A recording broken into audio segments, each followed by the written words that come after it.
Hello बेटा। बेटा आप बायोलॉजी के स्टूडेंट हैं, बायो पढ़ते हैं, नीट की तैयारी कर रहे हैं। आपसे मुझे कुछ गाइडेंस चाहिए थी। क्या आप कुछ ऐसी दवाई या कोई ऐसी जड़ी बूटी का नाम बता सकते हैं जिससे कि एक इंसान की हर पॉसिबल बीमारी का सॉल्यूशन हो जाए, मतलब कुछ भी हो रहा हो ये ले लो सही हो जाए। आप कहेंगे सर क्या मजाक कर रहे हैं आप, ऐसे थोड़ा ना होता है। हर एक बीमारी के लिए अलग अलग सॉल्यूशन होता है। बेटा सेम आपकी प्रिपरेशन में भी है।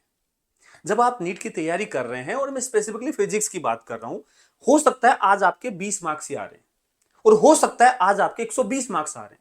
तो दोनों को मार्क्स बढ़ाने के लिए सेम दवाई नहीं है, सेम सॉल्यूशन नहीं है। इसके लिए कुछ अलग स्टेप्स होंगे, मार्क्स बढ़ाने के लिए इसके लिए कुछ अलग स्टेप्स होंगे। देखो मैं ऐसे नहीं कह रहा हूं कि 20 मार्क्स वाला 150 पे नहीं जा सकता, बिल्कुल जा सकता है, लेकिन वो डायरेक्ट 150 पे नहीं जा सकता कि ये कर तू तुरंत 150 पहुंच जाएगा, नहीं। एक चैनल के थ्रू गुजरना पड़ेगा, उसको 20 से पहले 50 पे आना पड़ेगा, 80 पे आना पड़ेगा, 100 क्रॉस करना होगा, 120 लाना होगा, फिर 150 जाएगा। तो उसके लिए उसको लेवल बाय लेवल क्या करना होगा वो मैं आज आपको बताने वाला हूं। और मैं यहां हर लेवल के लिए बात करूंगा। यदि आपके आज 100 मार्क्स आ रहे हैं तो आप कैसे 150 पे जा सकते हो, आपको क्या करना होगा, वो स्टेप बाय स्टेप आपको बताऊंगा। मैं कोई फेक मोटिवेशन देने नहीं आया हूं, मैं आपको ये नहीं कहने आया तू ये कर सकता है, ये कर देगा, ये फोड़ देगा, नहीं। तुझे पता है तू क्या कर सकता है क्या नहीं कर सकता, मेरे बताने से वो नहीं बदल जाएगा। लेकिन हां मैं ये जरूर बता दूंगा कि यदि तू आज इस लेवल पे है ना, तो तेरे को यहां से आगे बढ़ने के लिए ये काम करने पड़ेंगे और वो तेरे को ही करने होंगे, कोई दूसरा करने नहीं आएगा, तुझे करने होंगे। तो वहां यदि उसने अच्छे से उनको कर लिया तो आप जरूर अपने मार्क्स बढ़ा लोगे। चलो जल्दी से अब शुरुआत करते हैं कि हम इसमें क्या क्या लेवल की बात कर रहे हैं और क्या क्या हमें स्टेप्स लेने पड़ेंगे। देखो आज की यदि सिचुएशन के बात करूं तो आपका लेवल जो है उसको मैंने 5 लेवल्स में डिवाइड कर दिया। मतलब हो सकता है आज आपके मार्क्स फिजिक्स में टोटल में से 180 में से 50 से भी कम बन रहे हैं, हो सकता है 20 बन रहे हैं, हो सकता है 30 बन रहे हैं। तो आपको मैंने लेवल 1 में रखा है, ठीक है। ये सबसे नीचे का लेवल है। इसमें कोई बुरी बात नहीं है, यदि आप इस लेवल में हैं तो कोई बुरी बात नहीं है, ठीक है ना। आप भी बढ़ा सकते हो, मेहनत ज्यादा करनी होगी, नो डाउट, आपको दिख रहा है। दूसरा लेवल 2 है 50 से दी, यदि आपके मार्क्स 50 से 80 में है तो लेवल 2। यदि आपके मार्क्स 80 से 120 है तो आप लेवल 3 पे हैं। लेवल 4, हर एक लेवल के हिसाब से आप सबसे पहले पता करो कि आप इनमें से कौन से लेवल पे हैं, क्योंकि मैं हर लेवल के बच्चे को सॉल्यूशन बताऊंगा कि कैसे वो अपने मार्क्स को इंप्रूव कर सकता है, ठीक है। सबसे पहला काम है आप कौन से लेवल पे हैं। आप कमेंट करके बता दो कि आपके कितने मार्क्स हैं, एवरेज कितने, आप किस रेंज में लाई कर रहे हैं, कौन से लेवल पे हैं, ताकि मैं देखूं कि आज ज्यादातर बच्चा कौन से लेवल पे है। मैं तो उस पर और डिटेल वीडियो एनालिसिस बना दूंगा कि इस लेवल वाले बच्चे को क्या क्या पॉसिबिलिटीज हो सकती है, क्या क्या कर सकता है वो, ठीक है। तो कमेंट करके जरूर बताना कि आप कौन से लेवल पे हैं। अभी हम सारे लेवल के लिए क्या क्या स्टेप्स जो है वो ले सकता है ऊपर बढ़ने के लिए, वो हम बात करने वाले हैं।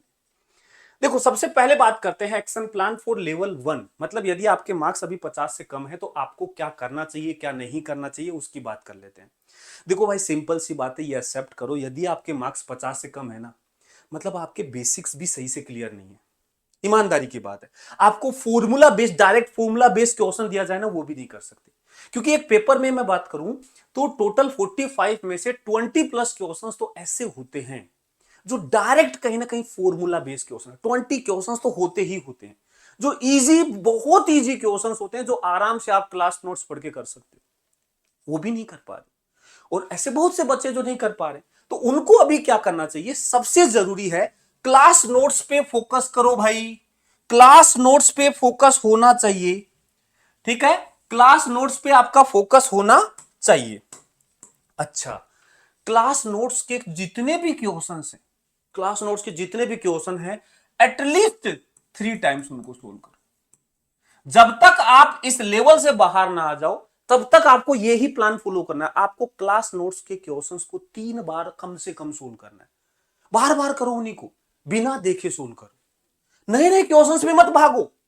आप पहले अच्छे से चीजों को समझ लो, जब आप बार बार उन क्वेश्चंस को, क्योंकि क्लास के जो क्वेश्चंस होते हैं ना, वो सेलेक्टेड बेस्ट क्वेश्चंस होते हैं। आप किसी भी टीचर से पढ़ रहे हो, किसी भी XYZ टीचर से पढ़ रहे हो, वो अपने नॉलेज की जो बढ़िया से बढ़िया क्वेश्चन जो आपको कंसेप्ट सिखा सकते हैं वो करवा रहे हैं। और वो क्वेश्चन आपकी सबसे पहली प्रायोरिटी है कि वो करने हैं अच्छे से। उसके बाद आपको फॉर्मूला पे ध्यान देना चाहिए भाई। मतलब आपका टारगेट ही पता है कौन सा है। आप अभी 50 से कम है, आपको 80 मार्क्स तक ही जाना है। देखो मैंने लिखा है टारगेट आपका 80 मार्क्स का है। यदि आपको 80 मार्क्स पे जाना है ना, मतलब आपको 20 क्वेश्चन सही करने हैं। 22-23 मान लो निगेटिव मार्किंग करते हो तो आपका फोकस किस पे होना चाहिए? उस पेपर के इजीएस्ट 20 क्वेश्चन, 22 क्वेश्चन, 25 क्वेश्चन पे, उसी पे फोकस होना चाहिए। और वो तो डायरेक्ट फॉर्मूला बेस्ड क्वेश्चंस मिल जाएंगे। तो आप सारे फॉर्मूले को मल्टीपल टाइम्स रिवाइज करो और हर फॉर्मूले पे 5-5 क्वेश्चन तो कम से कम लगाओ। हर जितने भी उस चैप्टर के फॉर्मूले हैं ना, रट लो और 5-5 क्वेश्चन सब पे लगा डालो। ये डाटा दे दिया, ये पूछ लिया, ये दे दिया, ये पूछ लिया, कर डालो, क्योंकि उनमें से ही कोई एक केस बनेगा वहां। ठीक है? No need to understand long derivation. Derivation अभी आपके लिए जरूरी नहीं है। यदि आपके 20 मार्क्स बन रहे हैं तो डेरिवेशन से क्या उखाड़ लोगे?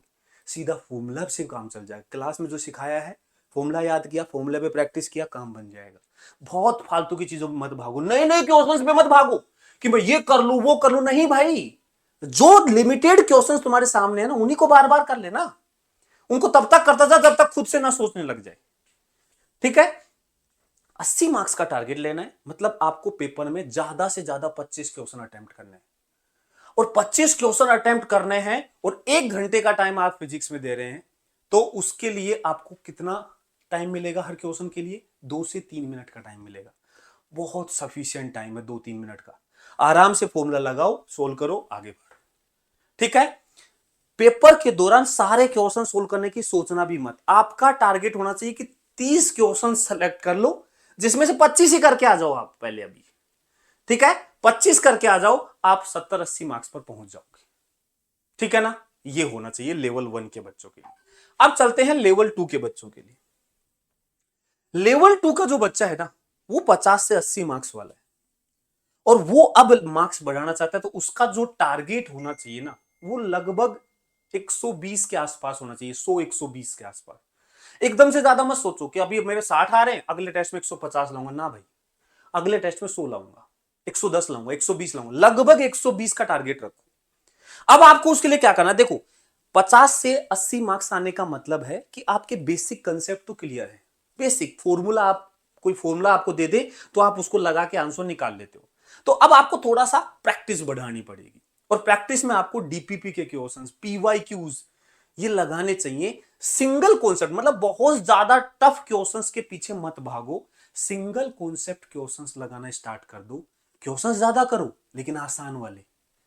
ठीक है ना? मल्टीपल टाइम, मतलब जितने कर सकते हो क्वेश्चन करो, लेकिन आसान आसान, फालतू के टफ क्वेश्चंस के पीछे मत भागो। अभी इंपॉर्टेंट क्वेश्चंस जो देखो, हर टीचर क्लास में बताता है, सोल्व करवा देते हैं, और ये क्वेश्चन बड़ा इंपॉर्टेंट है भाई, ये क्वेश्चन 4 बार पूछा हुआ है भाई। जो इंपॉर्टेंट क्वेश्चंस हैं, कंसेप्ट्स हैं, उनको ज्यादा फोकस करो और उनको बार बार रिवाइज करो, क्योंकि आपको अभी 100-120 तक पहुंचना है। बस इतना ही फोकस रखना है अभी आपको। ठीक है? थ्योरी बेस्ड क्वेश्चंस भी हर एग्जाम में 5 से 10 क्वेश्चन थ्योरी बेस्ड क्वेश्चन आते हैं, जो थ्योरेटिकल क्वेश्चन होते हैं, उन पे भी फोकस करो। अब आपको बढ़ाना पड़ेगा। आपका टारगेट 120 मार्क्स का है। 120 मार्क्स लाने के लिए 30 क्वेश्चन सही करने होंगे। निगेटिव मार्किंग मानो तो 32-33 क्वेश्चन सही करने होंगे। और उसके लिए आपको लगभग 35-38 क्वेश्चन के बीच में आपको सोल्व, मतलब देखने पड़ेंगे। उसमें से 35 क्वेश्चंस करके आने होंगे, तब जाके आपके कुछ गलत होंगे, कुछ सही होंगे, तब आप उस लेवल पे पहुंच पाएंगे। बहुत ज्यादा हाइक मत सोचो अभी, क्योंकि उस चक्कर में निगेटिव मार्किंग होती है। ये रेंज का जो बच्चा होता है ना, 50 से 80 आ रहे हैं, एक्चुअली उस बच्चे की सबसे बड़ी वीक पॉइंट पता है क्या? उसके निगेटिव बहुत होते हैं। उसको सब सही लगने लग जाता है एग्जाम में। हाँ, ये तो ठीक है, तो फालतू का कॉन्फिडेंस आ जाता है। ये भी ठीक है, इसका लग रहा है कि बी होगा, टिक कर देते। नहीं, इसी को अवॉइड करना है। आप इतने इंटेलिजेंट नहीं है कि लग रहा है पे जाओ। आप इतने ही मार्क्स ला रहे हैं, लग रहा के चक्कर में निगेटिव पहुंचा दोगे। आप सिर्फ वो क्वेश्चन करो जो आपको आता है। तुक्का मत दो। पहले से मार्क्स कम है, तुक्का मत दो। यार जिसके 175 आ रहे हैं, वो एक तुक्का दे देगा, चल जाएगा, चल जाएगा। टिक हो गया तो अच्छा आ गया तो ठीक है, 180। समझ रहे हो ना मेरी बात को? जिसके मार्क्स कम आ रहे हैं ना, उसको अभी तुक्के के बारे में नहीं सोचना चाहिए भाई। क्लियर है? तो आपको वो ही क्वेश्चन करने हैं जो आपको आता है। निगेटिव मार्किंग अवॉइड करनी है। 120 से ज्यादा का टारगेट मत लो, अभी आपके 50 से 80 ही आ रहे हैं। ठीक है? और प्रैक्टिस, इजी क्वेश्चंस की प्रैक्टिस करो, थ्योरी बेस्ड क्वेश्चन करो, ज्यादा डेरिवेशंस मत करो। अभी हल्के फुल्के डेरिवेशन समझ सकते हो। नेक्स्ट बात करते हैं लेवल 3। ये लेवल है 80 से 120 मार्क्स वाले। नीट की तैयारी करने वाले सीरियस स्टूडेंट मोस्टली इस रेंज में होते हैं, 80 से 120।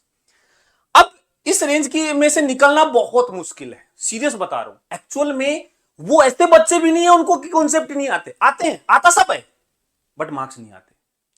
आपके 80, 90, 100, 110 मार्क्स आ रहे, मतलब आपको आता है सब कुछ, हकीकत में आता है, लेकिन फिर भी आप उससे बाहर नहीं बढ़ पा रहे, उससे ज्यादा नहीं कर पा रहे। तो अब आपको क्या क्या एक्शंस लेने चाहिए, क्या क्या चीजों पे ध्यान देना चाहिए ताकि आप 120 से ऊपर जा सके। 120 के अराउंड मार्क्स लाने वाले को टारगेट होना चाहिए 140, 150 मार्क्स का। और उसके लिए देखो आपको क्या क्या करना होगा। आपको बेसिक कॉन्सेप्ट्स आते हैं, आप फॉर्मूला वाले क्वेश्चंस कर लोगे, सिंपल थ्योरी वाले भी कर लेते हो, लेकिन अब आपको प्रैक्टिस थोड़ी बढ़ानी पड़ेगी। वैराइटीज ऑफ क्वेश्चन आपको देखना पड़ेगा। आप एक लिमिटेड वैरायटी में नहीं, आपको सारी वैरायटी के क्वेश्चंस देखने। तो आपकी प्रैक्टिस में डीपीपी पीवाईक्यू के साथ साथ एक बुक भी जोड़ लेनी चाहिए। कोई बुक हो सकता है, कोई मॉड्यूल हो सकता है, कोई भी बुक, जैसे नीट एडवांस ले लिया, कोई भी बुक या मॉड्यूल कुछ भी ले लिया और उसको प्रॉपरली फॉलो करो। ठीक है, मैं किसी का एक स्पेसिफिक नाम नहीं ले रहा हूं, आप किसी भी चीज को फॉलो कर सकते हैं, लेकिन हाँ आपको प्रैक्टिस बढ़ानी पड़ेगी। दूसरा, टाइम बेस्ड प्रैक्टिस पे ध्यान देना होगा। देखो कितना जरूरी है यहां पे। एक्चुअल में जब आप 140, 150 मार्क्स की सोच रहे हैं ना, तो आपको नंबर ऑफ क्वेश्चंस ज्यादा करने होंगे, और उसके लिए आपको बेसिकली अपना पर क्वेश्चन टाइम जो है रिड्यूस करना होगा, और उसकी प्रैक्टिस आपको घर पे करनी होगी। तो टाइम बेस्ड प्रैक्टिस का मतलब है कि आपको घर पे छांट लिए, ये 20 क्वेश्चन करूंगा, ये मेरे पास 20 मिनट है, 25 मिनट है, 30 मिनट है, और इस 30 मिनट के अंदर ये 20 क्वेश्चन सोल्व करने। घर पे भी ऐसा ही करो, पेपर में तो करते ही हैं, घर पे भी ऐसा करो। टाइम बेस्ड स्टडी आपको जरूर फॉलो करनी चाहिए, इससे आपकी स्पीड बढ़ेगी, और यहां वो बहुत जरूरी है, क्योंकि इस रेंज में मार्क्स लाने वाले बच्चों का मोस्टली ऐसा होता है कि उनका समय खत्म हो जाता है, क्वेश्चन वो पूरे देख ही नहीं पाते। तो उसके लिए ये जरूरी है कि उसको स्पीड पे काम करना चाहिए। लेवल ऑफ प्रैक्टिस अब करना स्टार्ट कर दो। मतलब पिछले लेवल वाले में नहीं था, लेकिन अब आप 80, 90, 100 नंबर ला रहे हैं, तो आपको कुछ अच्छे क्वेश्चंस करने पड़ेंगे, और उसके लिए बेस्ट सोर्स है जेईई मेंस के प्रीवियस ईयर क्वेश्चंस। खूब सारे क्वेश्चंस है, खूब बहुत सारे क्वेश्चन है, पीवाईक्यू खरीद लो जेईई मेन की, और उनको सोल्व करना स्टार्ट कर दो। ठीक है, शुड फोकस ऑन डेरिवेशन। अब आप इतने समझदार हैं कि आपको फॉर्मूले वगैरह की अंडरस्टैंडिंग है, लेकिन अब आपको डेरिवेशंस भी समझने चाहिए, क्योंकि अब आप उस लेवल पे पहुंच चुके हैं जहां आपको ज्यादा क्वेश्चन सोल्व करने हैं। तो वो क्वेश्चंस भी करने हैं जिसमें दो दो कंसेप्ट मिक्स हो रहे हैं, जिसमें किसी में इंटीग्रेशन हो रहा है। सारे टाइप की वैरायटी आपको होनी चाहिए, उसके लिए आपको डेरिवेशन की अंडरस्टैंडिंग होनी चाहिए। तो आपको डेरिवेशंस वगैरह आप समझना स्टार्ट कर देना चाहिए। टारगेट अपना 150 का है, ऑब्वियस सी बात है, आप इस रेंज में, तो अगले रेंज मतलब 150 के आसपास का टारगेट लेंगे। अब पेपर सोल्विंग के दौरान आपको एटलीस्ट 40 क्वेश्चन करने, क्योंकि देखो आप 150 का टारगेट तभी पूरा कर पाओगे जब आप लगभग 40 क्वेश्चन तो सोल्व करो ना यार। 160 का सोल्व करके आओगे, कुछ निगेटिव होंगे, तभी जाके 150 आएंगे। मिनिमम 40 आपको करने ही पड़ेंगे। 42, 43, 44 करो, कोई दिक्कत नहीं है, क्योंकि अब आप इस रेंज पे हैं, तो आपको बढ़ने के लिए नंबर ऑफ क्वेश्चंस बढ़ाने पड़ेंगे, लेकिन तुक्का नहीं लगाना है, तुक्का नहीं, सोल्व करने हैं इतने क्वेश्चंस। पेपर को 2 लेयर में सोल्व करो, बहुत इंपॉर्टेंट है। देखो पेपर को इस सिचुएशन पे आके आपको 2 लेयर में सोल्व करना चाहिए। मतलब ये है कि आप पहले इजी क्वेश्चन सारे कर दो, जो थोड़ा सा लगे यार ये लेंदी है, टफ है, गोला कर लो कि दूसरे लेवल पे इसको सोल्व करूंगा, उस एक पहले लेयर में नहीं करूंगा। ऐसा क्यों? क्योंकि बहुत बार ऐसा होता है कि हम स्टार्टिंग के कुछ टफ क्वेश्चंस के चक्कर में टाइम खराब कर देते हैं, और लास्ट के बहुत सारे इजी क्वेश्चन छूट जाते हैं। उस चीज को हमें सही करना है। ठीक है, टेक टेस्ट एवरी वीक, जितना हो सके टेस्ट दो। इससे क्या है, आपकी प्रैक्टिस बढ़ेगी, टाइम मैनेजमेंट स्किल्स बढ़ेंगे। टाइम मैनेजमेंट बहुत इंपॉर्टेंट है। मैं ये जितना भी एनालिसिस बता रहा हूं ना, मैं ये मानते हुए बता रहा हूं कि आप फिजिक्स को 1 घंटे से ज्यादा टाइम दे रहे हैं, एटलीस्ट 1 घंटा तो दे रहे हैं, क्योंकि आप 1 घंटे से कम टाइम दोगे ना, तो फिजिक्स में मार्क्स नहीं आएंगे भाई। देखो, सोचना भी मत, कुछ बच्चे ऐसे होते हैं 25 मिनट पेपर सोल्व करके आ रहे हैं फिजिक्स का, और बाहर आके रो रहे हैं कि मेरे फिजिक्स में मार्क्स नहीं आ रहे। जादू नहीं होगा भाई, हमें पेपर में 1 घंटा या उससे ज्यादा ही समय फिजिक्स के लिए बचाना होगा। यदि आप नहीं बचा पा रहे हैं तो भूल जाओ मार्क्स लाना, सिलेक्शन तो भूल ही जाओ, सिलेक्शन तो भूल ही जाओ, सिंपल सी बात है। कोई ऐसा बच्चा नहीं होगा जो 25 मिनट फिजिक्स को देके आया और सेलेक्ट हो गया, पॉसिबल ही नहीं है। ठीक है, तो आपको समय निकालना पड़ेगा भाई। और ये लेवल 3 है। लेवल 4, अब लेवल 4 की बात करते हैं कि आपके मार्क्स 120 से 150 आ रहे हैं, 120 से 150 आ रहे हैं। अब आपको 150 से ऊपर जाना है, अब आपको 150 से ऊपर जाना है। अच्छा, तो यहां पे आपको देखो क्या क्या चीजें ध्यान रखनी चाहिए। यहां पे स्पीड जो है ना वो बहुत इंपॉर्टेंट है। एक्चुअल में 150 से ऊपर जाना यार, सच में बताऊं ना, आसान काम नहीं है, बहुत टफ काम है। आपकी स्पीड बहुत फास्ट होनी चाहिए, छोटे छोटे क्वेश्चंस बहुत तुरंत सोल्व होने चाहिए, कैलकुलेशन वाले क्वेश्चंस भी आपकी कैलकुलेशन बहुत फास्ट होनी चाहिए। स्पीड बहुत जरूरी है। स्पीड बढ़ाने के लिए जो कर सकते हो करो, टाइम लगा के सोल्व करना है टाइम लगा के करो, न्यूमेरिकल मतलब कैलकुलेशन स्पीड करनी है कैलकुलेशन स्पीड पे ध्यान दो, लेकिन स्पीड बहुत जरूरी है। याद रखना, पेपर जब आप स्टार्ट करोगे तब से ही आपको फुल एनर्जी से चलना पड़ेगा और लास्ट तक आपको उसी एनर्जी से आगे बढ़ना पड़ेगा, तब जाके आप 150 से ऊपर मार्क्स ला सकते हैं। ठीक है। दूसरा बात, आपको जेई मेंस के पीवाईक्यू ऑप्शन नहीं है आपके पास, आपको करने ही है। आपको अच्छे लेवल के क्वेश्चंस करने, जेई मेंस के पीवाईक्यू का मतलब है कि आपको अच्छे लेवल के क्वेश्चंस करने ही है। अब आपके लिए ये नहीं है कि ये नीट का मटेरियल है, जेई का मटेरियल है, सोल्व करूं या नहीं करूं, सब करो। अब आपको हर लेवल का, हर वैरायटी का क्वेश्चन आना चाहिए। मैं बहुत एडवांस लेवल की बात नहीं कर रहा हूं, और वो भी हो तो कर लो, कोई दिक्कत नहीं है। ठीक है। सबसे इंपॉर्टेंट बात है जो मैं हर बार टॉपर्स बच्चों को बोलता हूं कि अपने मिस्टेक्स को नोट करना स्टार्ट कर दो। एक कॉपी बना लो भाई। हर पेपर के बाद जो आप गलतियां करते हो ना, मोस्टली मार्क्स नहीं बढ़ने का रीजन ये होता है कि हम हमारी गलतियों को इंप्रूव नहीं करते। और कुछ बच्चे ऐसे होते हैं जो सर्टेन नंबर ऑफ गलतियां ही बार बार दोहराते हैं। मतलब आप क्या गलती करके इस क्वेश्चन को गलत किया, आपने फॉर्मूला को जल्दीबाजी में कैलकुलेशन में मिस्टेक की थी, या उसको अच्छे से क्वेश्चन नहीं पढ़ा, डाटा प्रॉपर नहीं पढ़ा, क्या गलती करते हो उसको नोट करो। और आगे जब एग्जाम देने जाओ, जब उसको नोटबुक से पढ़ के जाओ कि यार मैं ये गलती करता हूं, देखो इसमें इंप्रूवमेंट करना है, और जो जो गलतियां इंप्रूव करते जाते हो उनको कट करते चले जाओ। ठीक है, बहुत जरूरी है। Derivations are important. आप इस लेवल पे आ चुके हैं कि आपको 150 से ऊपर जाना है, तो डेरिवेशंस ऑप्शनल नहीं है अब आपके पास, अब वो करने ही है। हर फॉर्मूले का डेरिवेशंस जो क्लास में करवाया जाता है, जो नहीं करवाते वो छोड़ो, लेकिन जो भी डेरिवेशंस, जो भी इंटीग्रेशंस, जो भी आपको क्लास में करवाए जाते हैं, हर एक चीज आपके लिए इंपॉर्टेंट है। तभी आप 180 के टारगेट पे जा पाओगे। ठीक है। Don't leave any doubt unsolved. बहुत से बच्चों की आदत होती है, नहीं अरे पता नहीं यार, गलत हो गया, छोड़ो यार। वो छोड़ो वाला मेंटेलिटी जो है आपको 150 से नीचे रखेगी, ज्यादा ऊपर जाने नहीं देगी। अब यदि आपको उससे उभरना है, हर एक छोटी छोटी गलती पे काम करना होगा, हर एक छोटे से डाउट पे काम करना पड़ेगा। एक छोटा भी डाउट है ना, उसको क्लियर करो, कैसे भी क्लियर करो, टीचर से जाओ, मैसेज करो, पीछे पड़ जाओ, कुछ भी करो, बट उसको क्लियर करो। जब तक वो सही क्लियर नहीं करोगे आगे नहीं बढ़ पाओगे भाई। ठीक है। Save 70 to 75 minute physics paper के लिए। एक्चुअल में देखो, 1 घंटे में 180 मार्क्स लाना फिजिक्स में पॉसिबल नहीं है। इतना लेंदी पेपर आता है, इतना टफ पेपर आता है, तो आपको थोड़ा समय बचाना पड़ेगा। बायो और केमिस्ट्री से आपको 70 से 75 मिनट आपके पास सोल्व करने के लिए होनी चाहिए फिजिक्स के लिए, तभी आप 150 क्रॉस कर पाएंगे, अदरवाइज नहीं कर पाएंगे। मतलब बाकी पेपर का टाइम यहां पे देना पड़ेगा आपको। During paper try to attempt all question. देखो, जितने भी पेपर में क्वेश्चन है सारे अटेम्प्ट करो, छोड़ना तो आपके पास ऑप्शन ही नहीं। मतलब हाँ, जबरदस्ती तुक्का मत दो, अटेम्प्ट जरूर करो। लग रहा है कि यार ये तो नहीं बन रहा, तो बात छोड़ना है। अटेम्प्ट सारे होने चाहिए, 45 के 45 क्वेश्चन, तब जाके आप 150 क्रॉस कर पाएंगे। ठीक है। तो ये है बेटा, आप किसी भी लेवल पे हो, किसी भी लेवल तक जा सकते हो, करना आप ही को है, स्टेप बाय स्टेप सारे काम। लास्ट एक मोटिवेशन बोल देता हूं।